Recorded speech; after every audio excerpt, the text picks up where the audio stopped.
The Krell didn't understand humans. That much was obvious when Lyra first arrived at the settlement on Arcturus 6ing. She was a maintenance engineer, assigned to the remote outpost where humans and the reptilian Krell shared an uneasy coexistence. The Krell were apex predators on their homeworld, scaled, clawed, and built like nightmares. Their young, though smaller, possessed the same razor-sharp talons that could shred metal plating. Lyra discovered this firsthand when she found the mess in Habitat 7. The wall panel in the communal area had been gouged deeply, long scratches running vertically down the reinforced composite. A Krell juvenile, barely waist-high, sat nearby, chittering nervously. Its parent, a massive warrior named Taven, stood, frozen in the doorway, golden eyes fixed on the damage with what Lyra had learned to recognize as embarrassment. "I will compensate," Taven rumbled, his translator struggling with the nuance. The cub did not understand boundaries. Lyra waved him off, already pulling tools from her belt. "It's fine.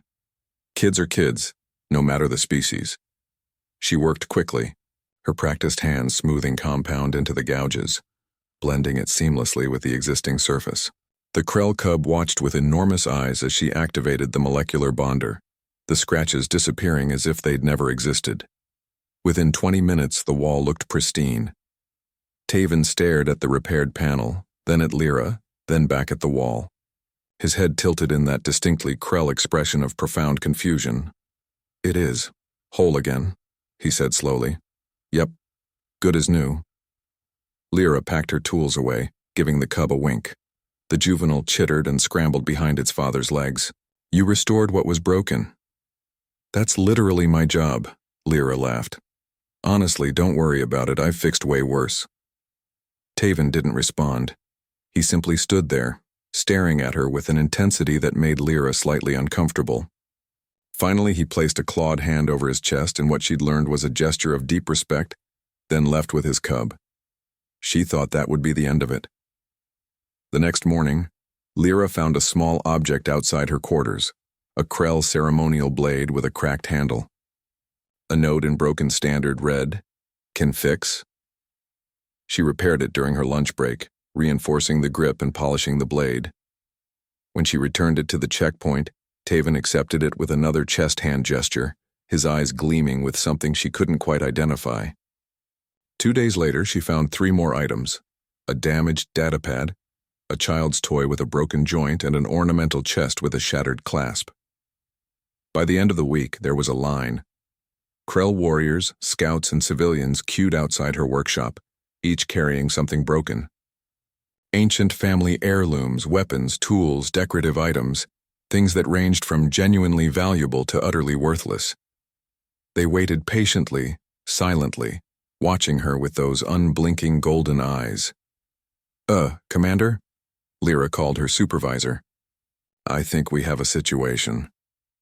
Commander Reeves arrived to find 20 Krell standing in perfect formation outside the maintenance bay, each holding damaged items like offerings. "What the hell did you do, Chen?" "I fixed a wall." It took a cultural liaison 3 hours to explain. The Krell, Lyra learned, were a warrior species that valued strength and conquest. On their homeworld, broken things stayed broken. Damaged weapons were discarded. Scarred armor was a badge of honor, never repaired. Their entire philosophy centered on moving forward, never looking back, never fixing what combat had destroyed. They had no concept of restoration. To them, Lyra's ability to take something irreparably damaged and make it whole again was nothing short of miraculous. It contradicted everything their culture had taught them. It was impossible, yet she did it effortlessly, casually, as if it were the most natural thing in the galaxy. They called her restorer of what was lost in their language. Taven had spread word through the entire Krell settlement. To them, she was performing magic. "They think you're some kind of shaman," Reeves said, rubbing her temples. "This is going to be a diplomatic nightmare. I'm just an engineer. To them, you're a miracle worker who challenges their fundamental worldview. Just be careful, okay? And maybe charge them something so it feels less like worship." Lyra established a system. She'd repair items during her off hours accepting nothing but a promise from each Krell. Teach her something about their culture, their history, their people. The exchange was awkward at first, warriors unused to teaching trying to explain concepts they'd never questioned. But gradually something beautiful emerged. Taven became her most frequent visitor and, eventually, her friend.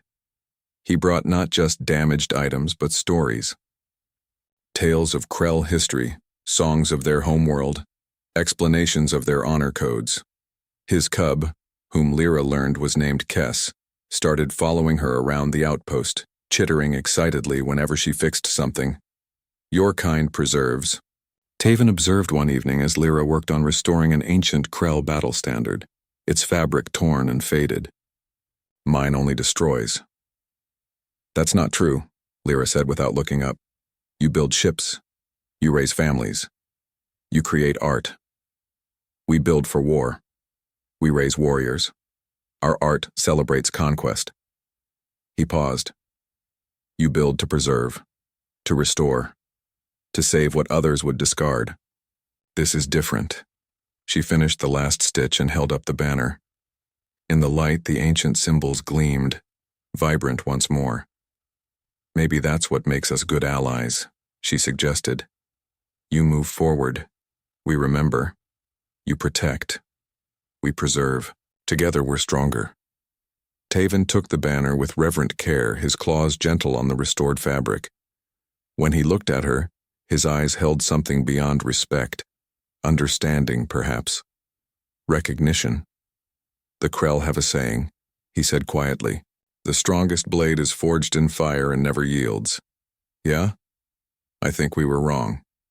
He gestured to the banner, to the dozens of items she'd restored over the past months. The strongest things are those that break and are made whole again. They remember. They endure. 6 months later, when hostile forces threatened the outpost, it was Taven's warriors who fought with equipment they'd previously have discarded.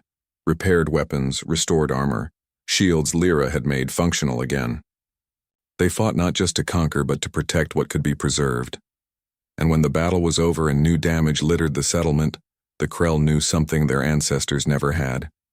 They knew how to rebuild. All because one human engineer had fixed a scratched wall and showed them that broken things weren't the end. They were just things waiting to be made whole.